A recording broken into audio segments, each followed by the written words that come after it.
We Suraj Dev DRJ record Hindi. बहुत बढ़िया गाना, छठ माई का गाना है और आज ही रिलीज हुआ है गाना। बहुत सुपरहिट गाना है। थोड़ा इसमें चेंजिंग हुआ है, कंपोजिंग वगैरह में थोड़ा सिंगर का चेंजिंग हुआ है।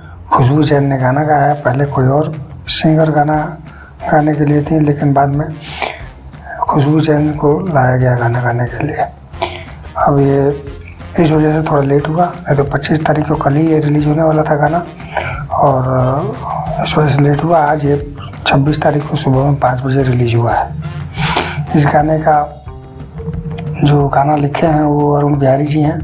बहुत बढ़िया गाना है। इस गाने को जाके आप सुनिए। छठ माई का गाना, पवन सिंह का इस साल का पहला गाना है और बहुत सुपरहिट गाना है। अभी तक इसमें मतलब 7 घंटा हुआ और इसमें 1.25 लाख से ऊपर व्यूज आ गया है। 1.25 लाख इसमें लाइक हो गया है और इसमें व्यूज तो मतलब कोई इसमें अभी देखा नहीं गया है, बहुत ज़्यादा है।